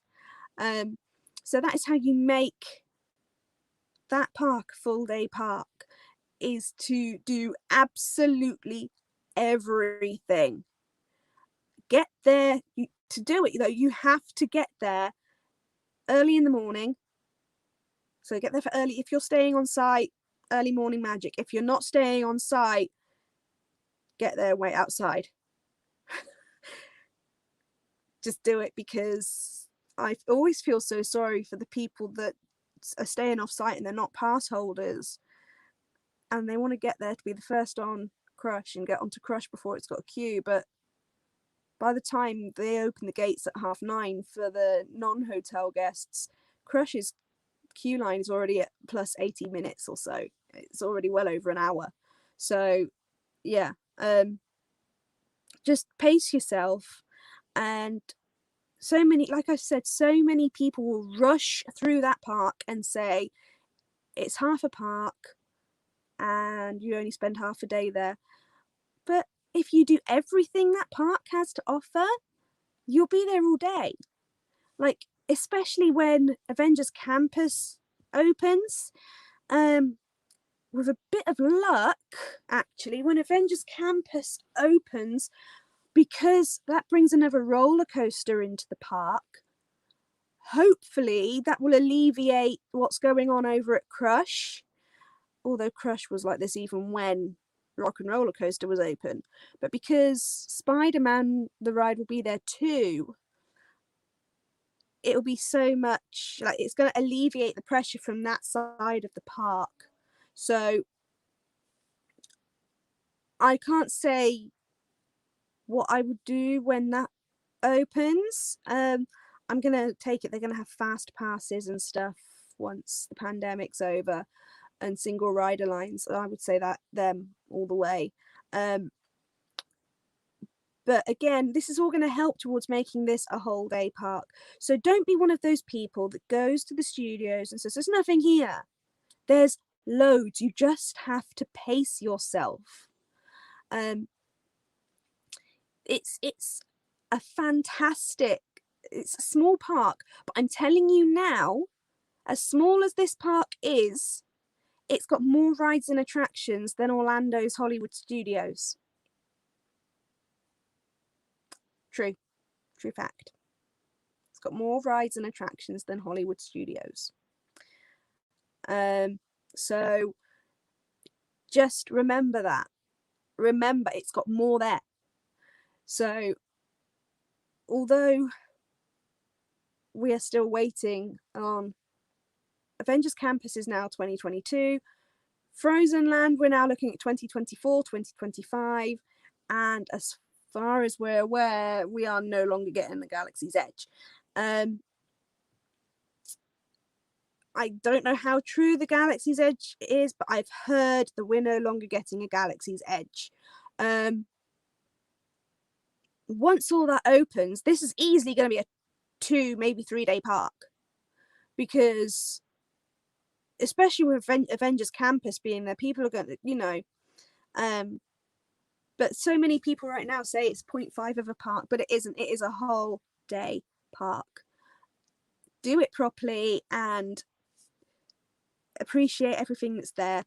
If you go when Marvel's season of superheroes is on, and Legends of the Force of Star Wars, although I think we've had the last one of those now, but if they bring it back, which I'm fingers crossed they will, just spend an entire day just hanging out in the production courtyard. It's absolutely insane, especially in Star Wars, because when you get the music going on for March of the First Order, or when you get, like, I've been in there, and Ray and Chewie came out of their meet and greet area and started shouting over to people because they had nobody in the queue to come and meet them. And they came out to call people over. There's stuff that goes on there. And if you're just in a rush to get through it and go, oh, that park's rubbish, of course you're not going to enjoy it. Like, you can make that park a full one whole day park and really appreciate it and enjoy it. And if you do that, you'll be able to tell other people how they can enjoy it and turn it into a full day park. And it's brilliant. I mean, if I've done both parks in one day, rides only, bear in mind, rides only, which can be done, but you miss everything. So pace yourself. Don't whiz through everything. So many people will only go in that park because they want to go on Crush Coaster. And then when they see the queue is like 3 hours long, they go, I'm not getting in that. And they leave and they complain that the Studios Park has nothing in it. Yes, it has. Just pace yourself and go and look around, you know?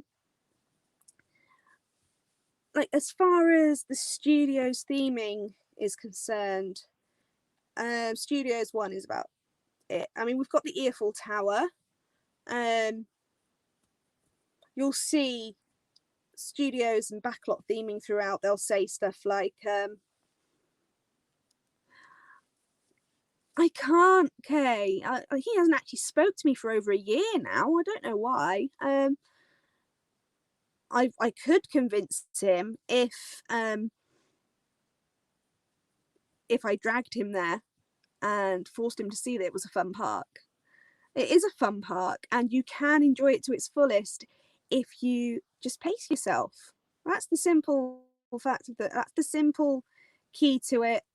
To making it a full day park is to pace yourself. It's a small park, yes, but it's got more rides and attractions than Orlando. So do all of them. Just don't spend your day in a stampede for Crush and just wait for 1 or 2 rides. It's ridiculous. Pace yourself and make sure you get it all done.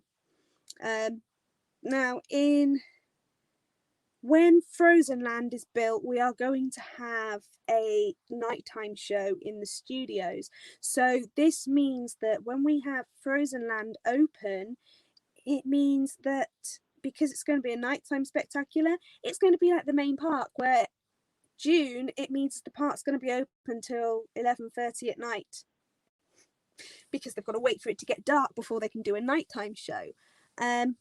I'm interested to see what this nighttime show could be. I'm hoping that we're getting a Phantasmic. Which Star Wars show, Kay? Because at Disneyland Paris, there were, when it's Star Wars season, there are multiple Star Wars shows. We have March of the First Order, we have the Imperial March, we have the First Order recruitment with Kylo Ren and the Stormtroopers, we have Star Wars: A Galaxy Far, Far Away, and we have the Galactic Celebration. So there's 5 Star Wars shows in Disneyland Paris when they have their Star Wars season going. Which, as far as I'm aware, we've had the last Star Wars season now. And we're not getting a Galaxy's Edge, as has been... We were supposed to be getting a Galaxy's Edge, but there are very strong rumours. I'm not going to say it's definite, but because Disney haven't announced it themselves, but it's come from a very reliable source that we are no longer getting a Galaxy's Edge. So who knows, that if we don't get a Galaxy's Edge, it might mean that we get our Star Wars Legends of the Force season back, which I'm really hoping for, because like I've said earlier on, Captain Phasma speaking French is just stunning. Galactic Celebration, the one I streamed, I didn't like it. Oh, it's See, I like it, but I like the projection on the tower. I very much like the tower projection that they do when they turn it into the cantina and everything like that. And I like the atmosphere, so I like the sound around you and everything. It's something that you have to be there, and it's just, yeah. But I'm hoping when we have our Frozen Land open in a few years' time, like I said, we're going to have a permanent nighttime show in the studios. So I'm hoping it's like it's going to be in the Arundel Lake. So I'm hoping it's going to be some sort of a Fantasmic, but maybe a Frozen based Fantasmic. I don't know. We can only speculate at the moment, and that's it's something exciting. There's going to be rides there with, this park is about to get so much bigger, and yeah, the Star Wars stuff is fantastic, and like most of the Star Wars stuff at that park is just stunning and fantastic. Like I like the projection on the tower, and I like, yeah, they can't go too much with the fireworks for the Star Wars nighttime show though, because of licensing and because of the locals in the area. It took them 20 years to be able to even get a permanent nighttime show at all at Disneyland Paris because the locals were so against it.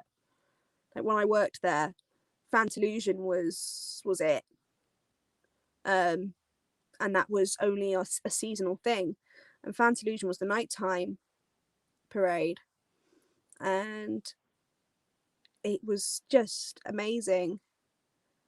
But that was it, and they didn't have fireworks or anything. They had fireworks. They always have fireworks for bonfire night. They always have fireworks for Christmas, and very special events. But they don't have a regular fireworks show. Well, they do now. It started off with Dreams, and now it's Illuminations. But yeah, it took them 20 years just to get a permanent nighttime show because the locals were so against it. They really stopped it. And when they installed the star on the castle for Dreams, the locals kicked off because of how bright it was. So it's when they do the Star Wars nighttime show, they can't have as many fireworks as they would like to have because of the locals. Fantalusion K is a nighttime parade.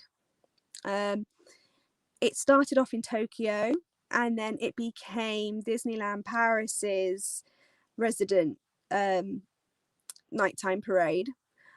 It no longer runs. It was a seasonal thing. It ran for a little while in the summer and then a little while in the winter.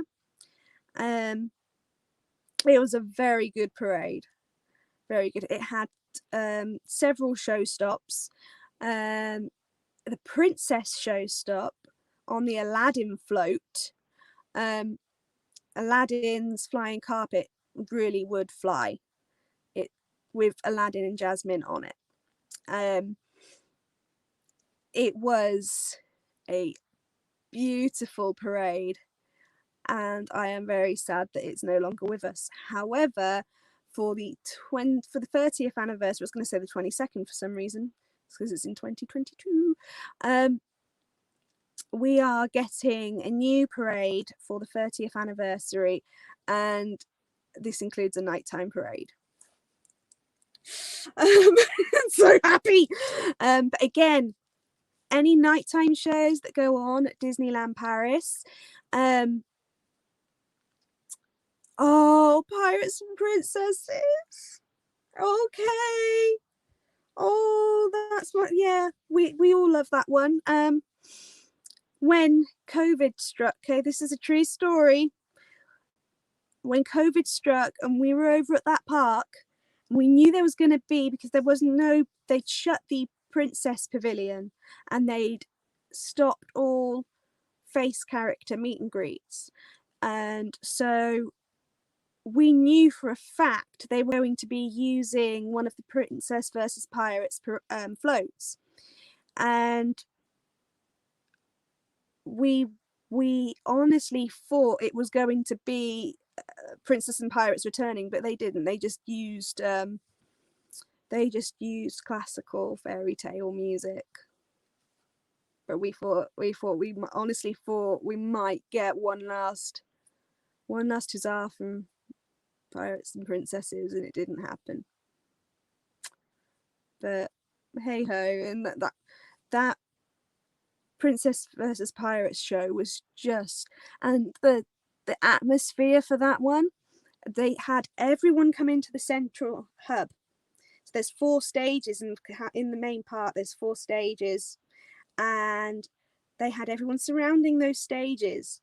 And when that show was on, you'd be encouraged to dance around within that spot, and everyone would be, you got encouraged to pick a side, and there's videos of it, and it's fantastic. And just the atmosphere for that particular, it was a party. Why they stopped it just for the Frozen one, seriously, that Frozen festival, that show wasn't even worthy of being there. We need Princess versus Pirates back. We need it. I want it back. It was a good show. But yeah, it's gone. But yeah, Frozen Land's coming 2024, 2025. There's going to be a permanent nighttime show in the studios, which means in May and June it'll be 11 p.m. and 11:30 p.m. Some nights probably midnight, before the nighttime shows can even run. Purely because it doesn't get dark until then. Like in Orlando, usually the nighttime shows will go by 9 p.m. at the latest because it's pitch black. Doesn't work like that in Paris, because it's that much further north than Orlando. It means that it doesn't get darker until a lot later in the summer. It gets darker a lot sooner in the winter, but not in the summer. In the summer, it's dark really late. Okay, so I'm going to cover leaving the studios like I did with leaving the main park last week. If you're staying off site, don't head straight to the bus. Go to the Disney Village, go to Planet Hollywood, go to Annette's, go to Billy Bob's, go to McDonald's, go to anywhere.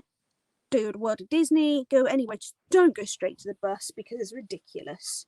Because you've got people speaking 11 plus languages, and they don't queue for the bus. It's as if someone's shouted bundle, and you got to fight people for your space. So this is another reason why I say do Crush Coaster last, because by the time you've been on it at that point, if you get in the line for Crush Coaster, like literally just before closing time, by the time you've gotten through the queue and you've been on the ride and you've come out, nobody's waiting for that bus, which means you're no longer going to be crushed getting on the bus. So you'll have avoided the stampede to get to the Crush Coaster in the morning, and you'll have avoided the stampede to get on the bus in the evening. Because yes, that genuinely happens. There is a stampede to get to Crush Coaster in the morning, and then there's a stampede to get to the buses in the evening. But this is what happens when you've got people that don't speak each other's language, and Disney do not own the land where the bus runs from. So where the bus stops are to go to the hotels, Disney do not own that land. if you're staying in a Disney hotel, you've got no need to get on the bus anyway. But if you're staying off-site, just bear in mind, Disney don't own that bus stop. They don't own the land the bus stop's on, and they don't operate that bus service. It's just provided by the hotel. And the bus for the off-site hotels, the Ile-de-France hotels I'm talking about, only comes every 20 minutes if it's on time. And it's a bendy bus. It's a big bendy bus. But it serves 5 hotels in one go. And they will cram you on there. I know they were still cramming people on regardless of COVID last year. So just bear that in mind. Make sure if you're doing the Studios Park and you have managed to make it a full day park, don't get on that bus. Just don't do it. Don't get on that bus. Do Crush Coaster last and you'll have avoided the bus crush. Nobody wants to be trapped on the bus crush. Nobody wants to be trapped in the stampede in the morning, and nobody wants to be trapped in the stampede in the evening. I've seen it. It's not pretty. Has anyone got like any questions about either of the parks at Disneyland Paris? Like any questions about certain shows, renovation projects, refurbishment projects? Would anyone like me to talk about, I briefly touched on it earlier, the transformation from Rock and Roller Coaster to Iron Man. Me and Jodie were having a laugh saying we're gonna get on it saying, Mr. Stark, it smells like a new car in here. And then when we get off, we're gonna say, Mr. Stark, I don't feel so good. The building work for the outside of that roller coaster is nearly done.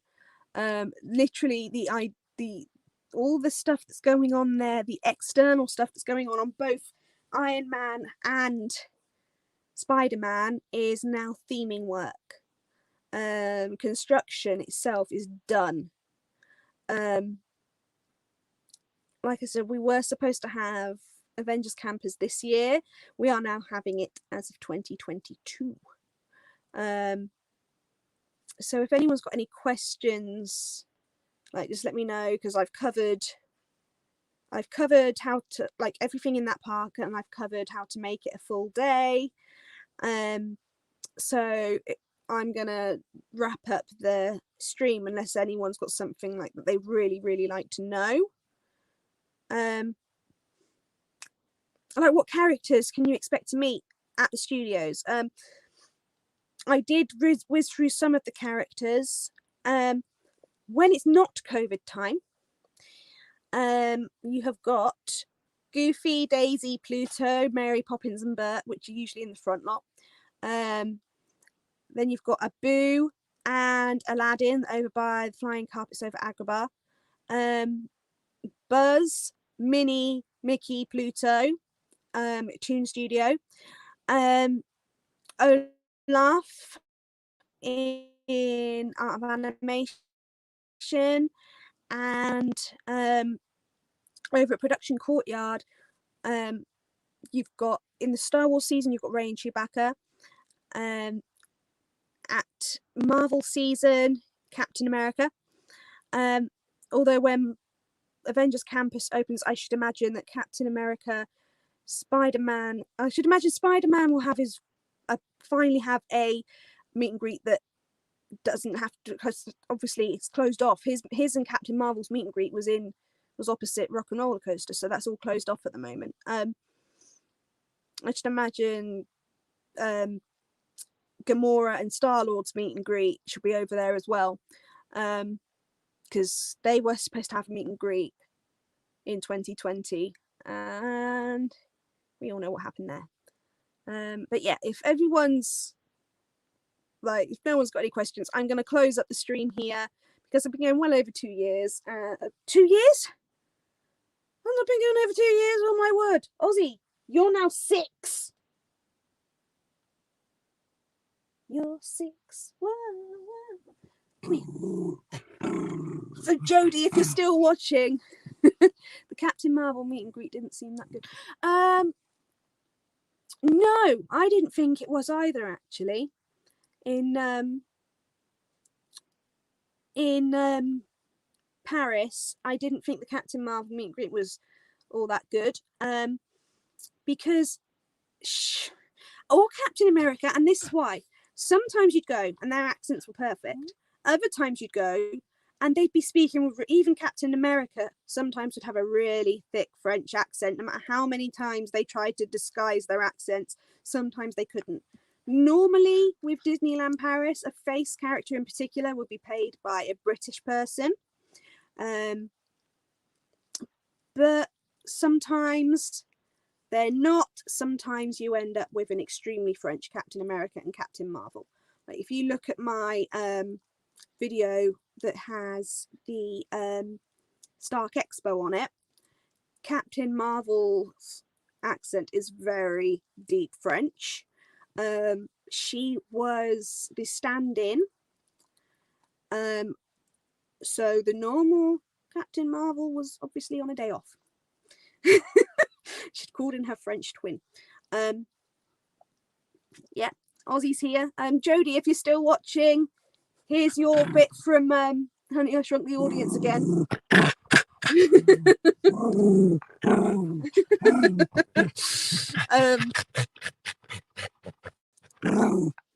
You gonna say bye-bye?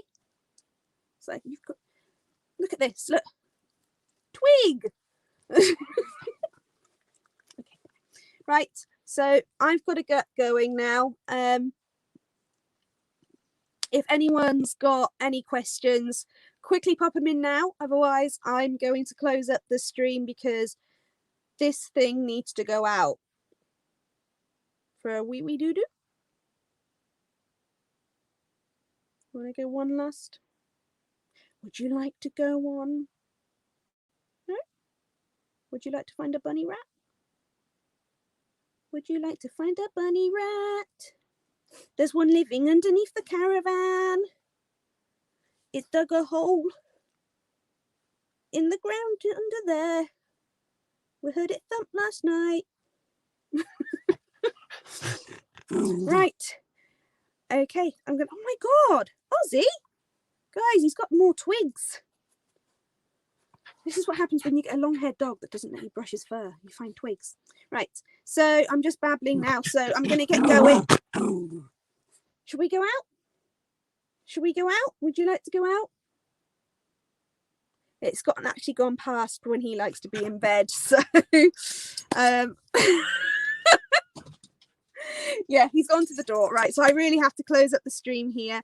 I shall be back next week when I will be talking about the Disney Village, and I will be talking about the World of Disney store in particular.